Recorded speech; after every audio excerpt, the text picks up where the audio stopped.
Rasmussen, the big polling outfit, published a story today. And let's set aside whether or not cheating is a huge issue. Let's put aside January 6th. Let's put aside Stop the Steal. Let's not even mention Philadelphia, because all things considered, I'd rather vote anywhere than Philadelphia. That said, Rasmussen found that 57% of likely U.S. voters believe it is likely that the outcome of some elections this year will be affected by cheating, including 30% who say it's very likely. So whether or not we have a theft problem, we have a trust problem. Right. And a representative democracy can't function without trust. Completely agree.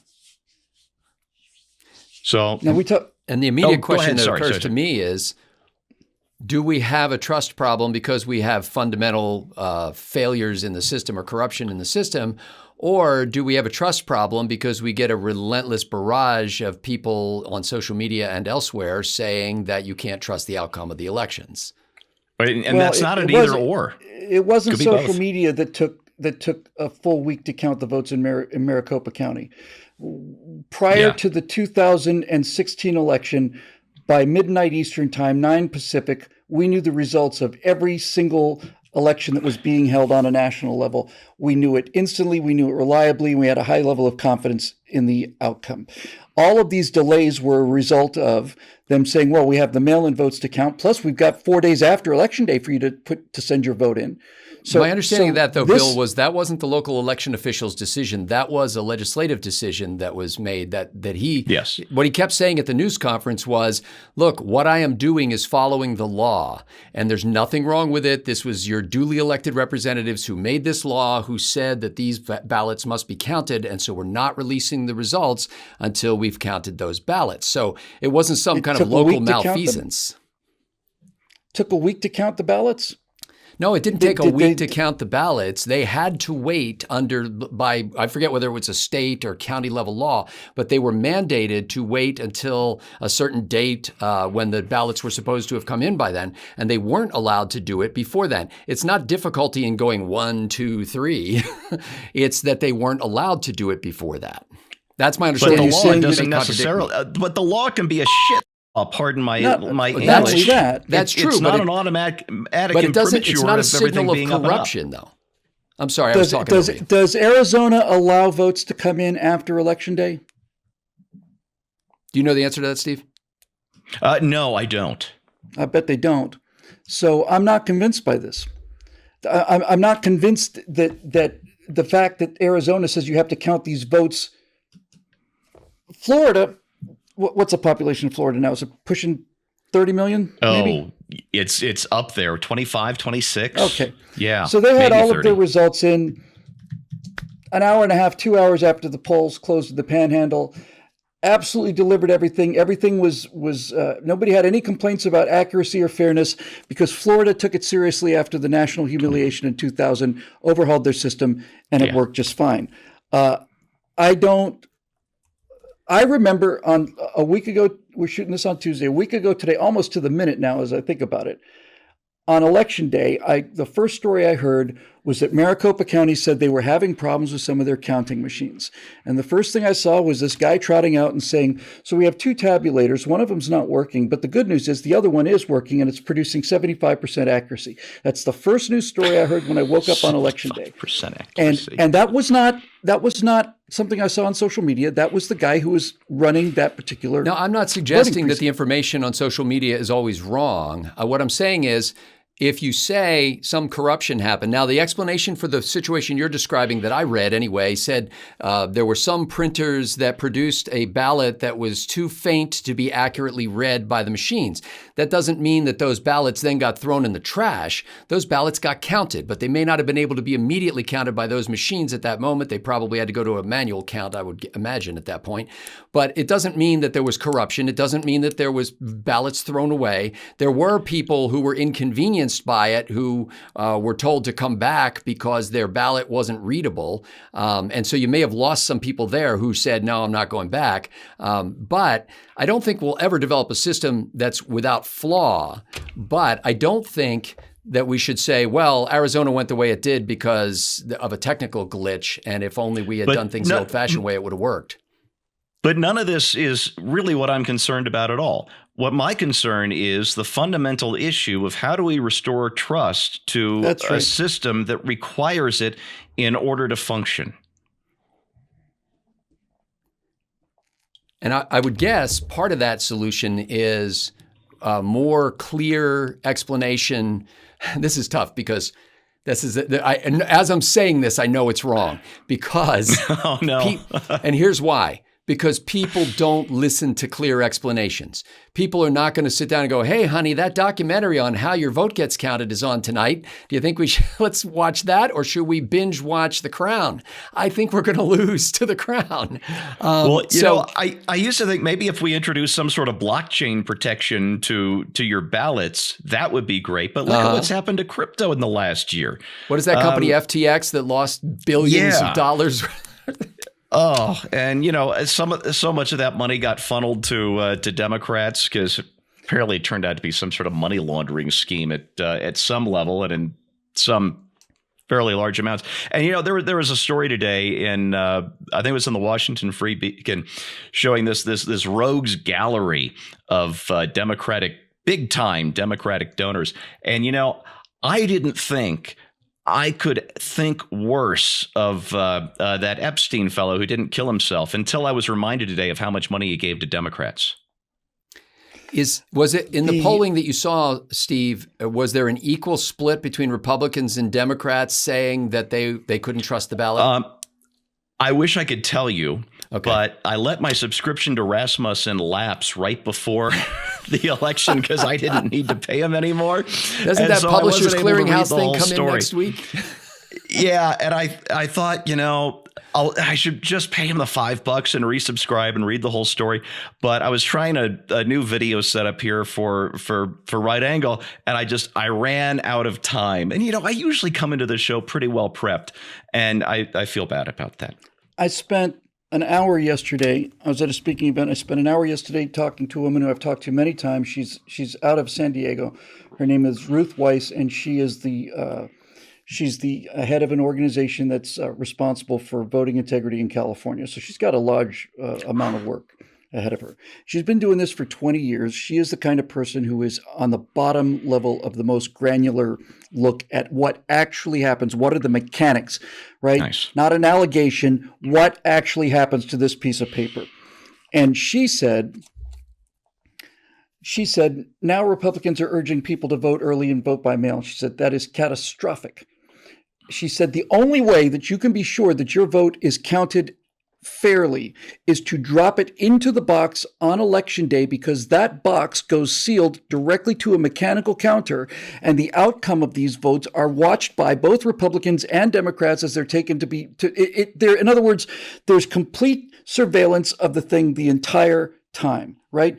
There's never a point from the moment you drop your ballot into that box that somebody's not looking at that box and looking to make sure that the count goes right. There are Democrats looking to make sure Republicans don't cheat, Republicans looking to make sure that Democrats don't cheat, right? I love that. She said, if every single Republican had voted on election day and dropped that thing in the ballot counter, right? You don't even an envelope, just make sure it gets in there yourself.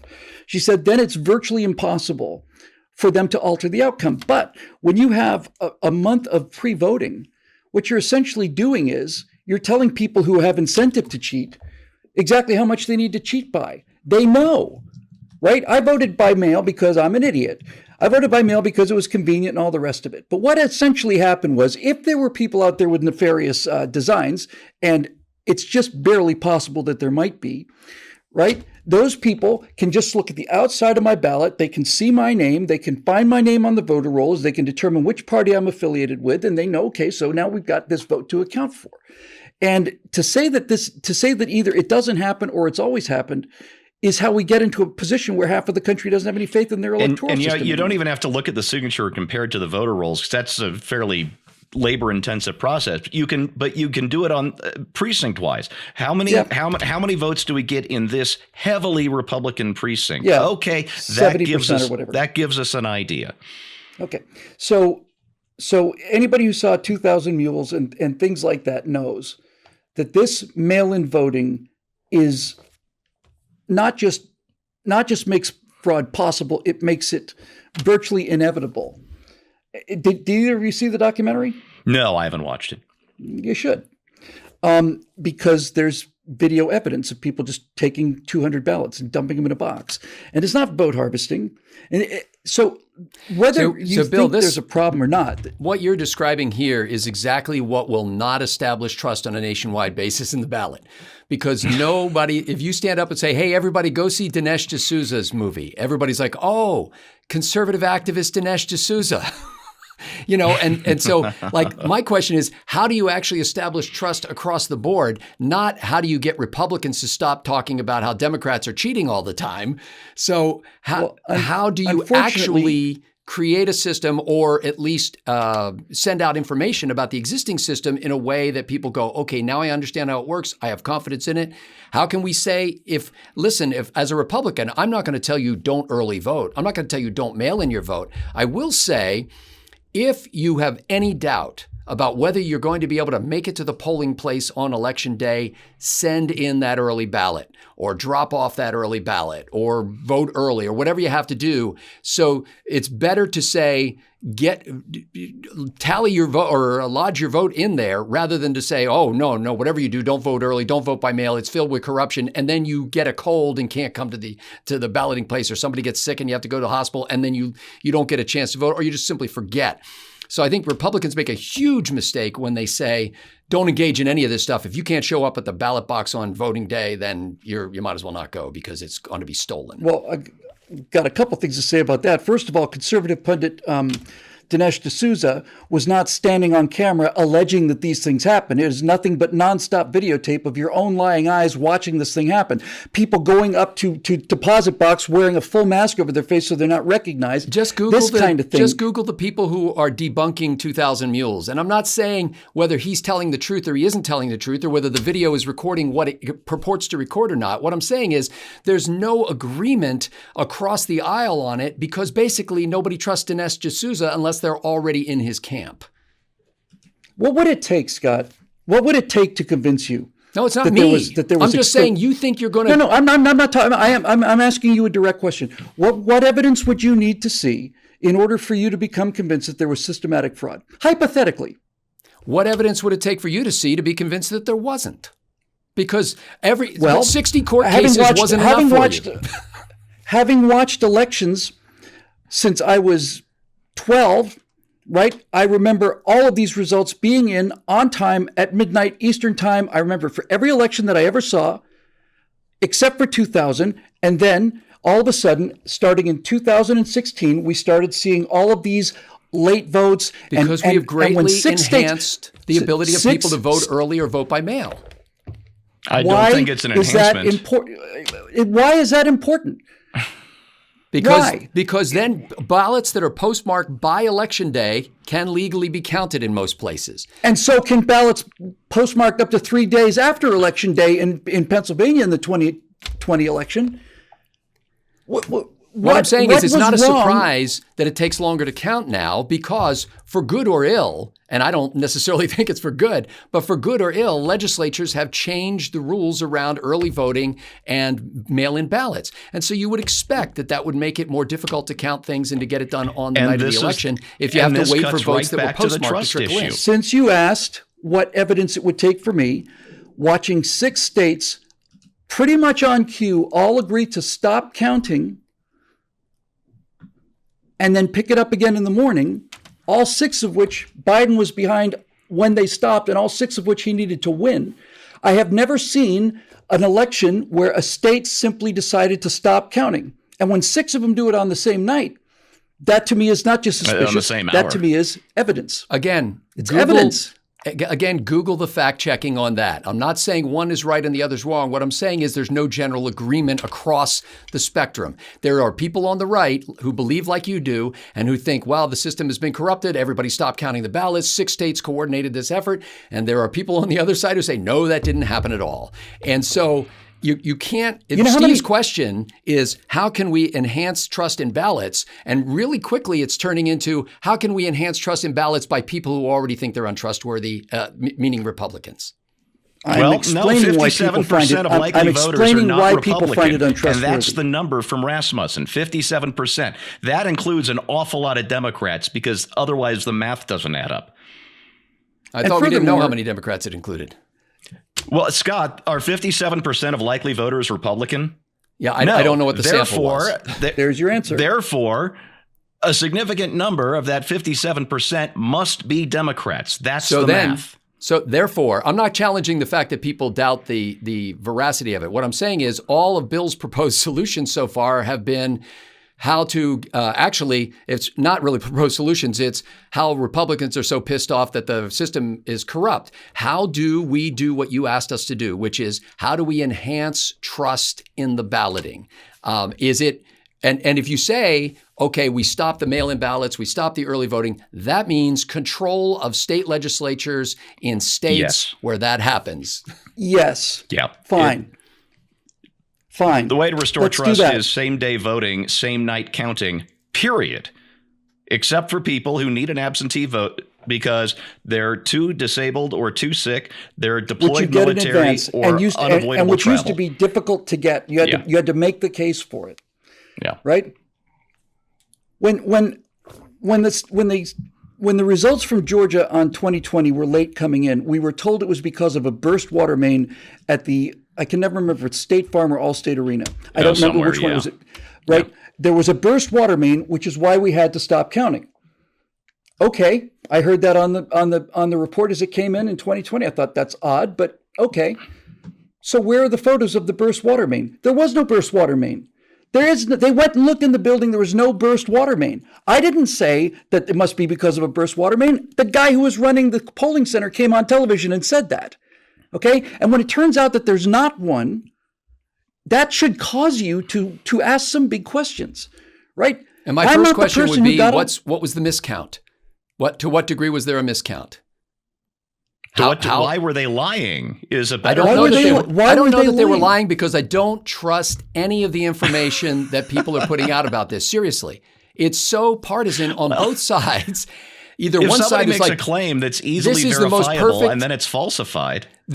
But there's a whole side of the country that says, along with its leaders, this is the most carefully accurate election that we've ever had in America's history. And there's another side that says this is the most corrupt, inaccurate count that we've ever had in America's history. And I'm supposed to go, okay, well, if the guy says there was a burst water main and somebody else says there never was, then I'm going to go, oh, yeah, well, that proves it right there. What does it prove? I don't know. Did you ever watch Cops? Cops? Cops, the TV show, the documentary. What's you going to do when they come for you? No. Never watched it? No. Oh, it's a shame. It's a real education. If you ever want to see guys in wife beaters and boxer shorts yelling at the police, that's your show. The reason you need to watch Cops is over the course of how many, 16 seasons or something like that? Yeah.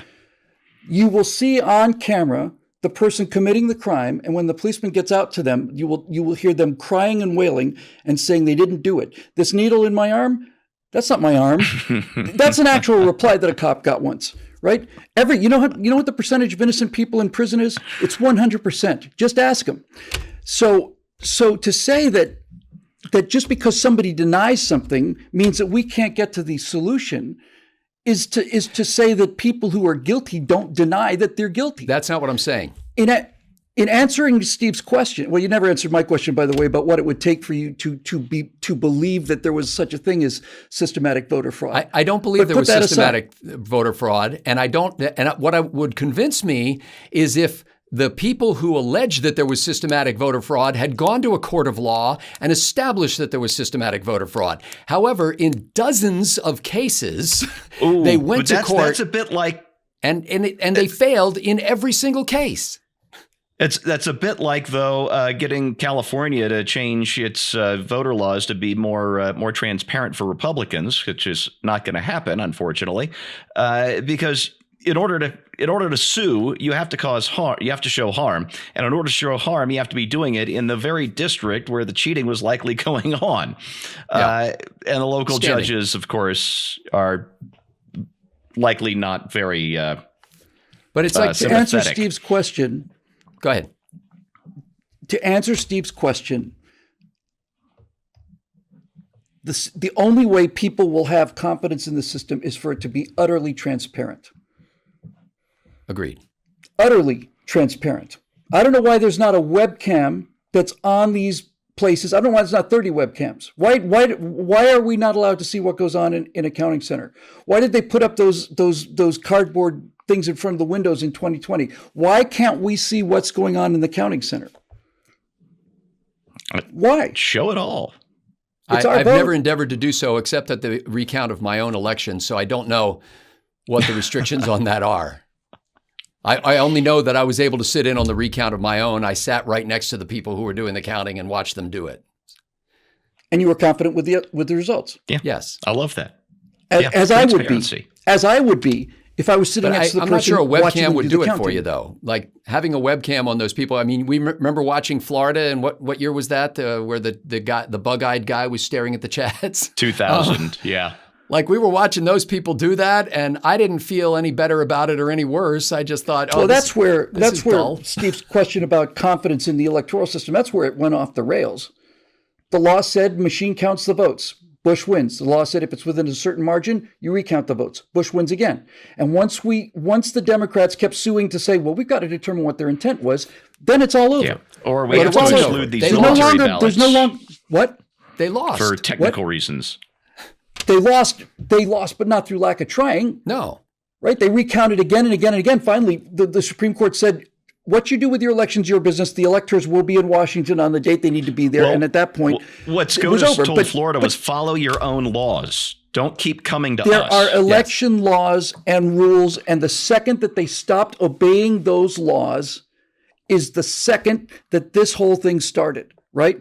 The second that they went past the second recount. The law says count it. If it's within a certain margin of error, you get a recount, mechanical count. Bush won them both. End of story. But that's not what happened. And so you have to ask yourself, why? Why did they do that? Why? Every time they recount, oh look, we found and this is not me. This is what they said. We found a box of votes that we hadn't counted on. Remember Al Franken's campaign where they would just show up with a station wagon and here's 300 votes for Franken and every one of the ballots is for Franken. I'm not making this up. So if you want to talk about restoring faith in the system, go ahead. How do you enhance the trust? I'm going to go with a radical, weird, wild, nutty, crazy, out of the park, hypothetical, theoretical solution. You have an election day. You have to prove that you are the person who is registered voter, and you put paper ballots into the system so that either party can count those votes again with everybody looking over their shoulder. And the reason I was talking about webcams, not just one webcam on the room, I mean cameras everywhere, is because of distributed processing, right? There are people out there, they openly say, look, this is weaponized autism. They will sit there and they'll watch 400 hours of counting, right? And they can mark a little time code and say, that looks suspicious to me. All right, then you go back and look at that. Maybe there's an actual explanation for it. But to say that we don't get to see what happens with our own votes as they're being counted is part of the problem. In fact, that's most of the problem. So let's take it to the next step. Run on that. That's how you win state legislative seats so that you can control how state law is made. So if you think, and I don't know the answer to this, if you think that that's a good answer, then to reform the national election process, the presidential election process even, you need to run slates of candidates in states across the country, especially where there were issues, and say, our whole slate is here to ensure election integrity. When we get in there, we're going to pass legislation to make a single election day, counted election night, and the only people who get absentee ballots are people who are unexpectedly called out of town or in military service away from the country or away from their hometown and can't be there to do it. Go back to that kind of system. Ill and if you can disabled too. Sell that, then I think you've got something going. Just saying it is not going to be enough, though, because you got to get those, you got to find those candidates who will believe in that, who will get elected as a slate because of that, and then who will do it. And then won't get overturned by their state Supreme Courts. I told these Republican women, I said to them specifically, this is not a federal issue, it's a state issue. And just because I don't have time to go into the details, ladies, One thing to think about is you may actually want to think about contributing to Arizona campaigns to get the Arizona Secretary of State or other provisional campaigns, because it's not going to happen in California first, right? California is written off on a national election anyway. California is the Democrats start out with 52 electoral votes, period, right? So I would say if you're living in California and you've got money to give, I would give candidates who are in states who are trying to bring about election integrity in those states where they have a chance of actually winning, right? But the main problem is, as usual, is we don't make the moral argument. We simply allow them. I'm not going to go through what I said before. Sure. Voter IDs is unfair to people of color. Oh, really? You racist pig. Really? Explain that to me. That's what it takes. Let me kind of, if I can remember this thought I had. Oh, yeah. Kind of sum this up in a way that I think makes some sense. And it's not a partisan thing. 57% in any election is a huge landslide. Pretty much anything over 52, 53% is considered a landslide. So when you have an issue on which... Right. If you have an issue on which 57% of voters agree on, that is a huge bipartisan majority, and you should have politicians clamoring, just trying to beat one another up to own this issue that has so many Americans concerned. And the fact that we don't have that, and this goes to what Scott was just saying about these slates of candidates, the fact that we don't have that tells me that the establishment in this country, not right, not left, not Democrat, not Republican, that the establishment in this country has a vested interest in us not trusting the process and the results of our own election. 100%. I don't know how it is in every other state, but in Pennsylvania, where I got to know some candidates for state office pretty well, these are tiny little elections. Now, they're a big dang deal if you're there, but these are decided by a handful of votes in most cases. And to get it to be part of the state general assembly or state legislative body or the state senate or whatever, there are a small number of people who can have an outsized impact. Nobody turns out specifically to vote for state senators and state legislators because, frankly, I don't think they really understand what goes on in the state capitol. You know, they hear that there's probably a bunch of goof-offs that are drinking too much and, you know, having sex with their interns, but they don't really know what is happening there. I gotta get elected. So if you ran a campaign for state office and promoted together a slate of candidates across the state and said, look, I know you don't connect much with state politics because there's no state newspaper or TV station or website that people are massively tuning into that says Pennsylvania news. You know, nobody cares about Pennsylvania news. But if you run that slate and say, are you concerned about the next presidential election? This is the team to vote for to ensure we can't guarantee that a Republican or a Democrat is going to win, but we can guarantee that we will make the process much more transparent and the integrity will be evident in it. Vote for these people. Scott, just one tiny little quibble. Back in the Northeast, they have entire states that are smaller geographically than the counties that you and I live in. Yeah. And so pretty much everything is statewide. You can walk across Delaware and not get tired. Goes back to my branding argument, though. I mean, the Republican Party should be the brand that is pulling for honest elections, right? We're not saying we want to rig it so we win. We're saying we want to rig it so that if we lose, we believe that we lost. And we have confidence in the fact that we lost. And this term election denier has only happened since 2020. We didn't hear it in 2016. In 2016, when every single major Democrat said that the vote was stolen, it wasn't considered a conspiracy theory. So yes, you basically run and say, we think that elections... We just give them their own rhetoric back. We worship democracy. We don't want our democracy stolen by any parties that are not democracies. The whole idea, got to have confidence in the vote. Neither party has any neither side has any confidence in the vote. Why don't we fix that?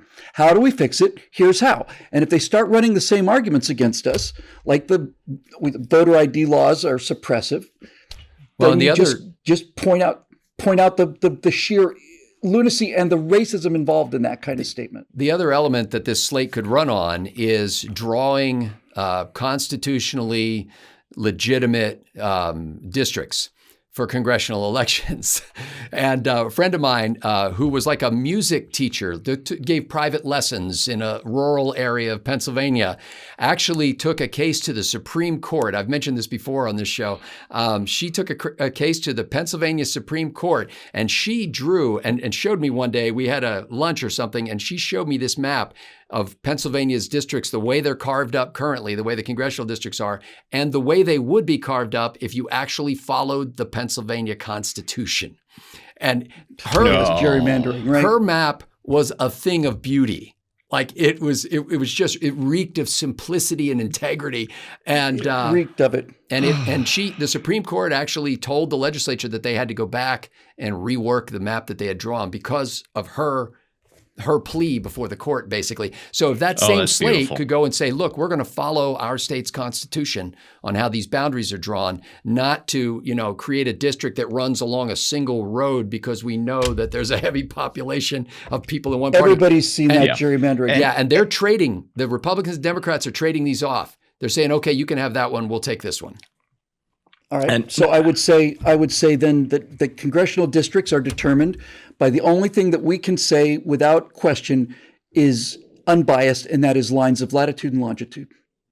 Yeah, I forget what the details were, but there were specific details in the Constitution about how you had to draw those lines. And she made the case that they didn't follow the Constitution. So even that may not be the best possible plan, but it was a heck of a lot better than the gerrymandered nonsense of horse trading that goes on in Harrisburg in that case. And that goes back to 200 years of gerrymandering. Not that I think it really makes a difference. It probably doesn't make a difference at this point, but my second topic that I was going to throw out at you guys is who doesn't love those adorable lolcats? Oh, I love lolcats. But I'm not sure we would have gotten quite the same level of discussion on that one. So let's just drop it. I'll bring it back next week. Got a lot more views, though. There are a few things that I am more passionate about than lolcats. I can has cheeseburger. I can has cheese.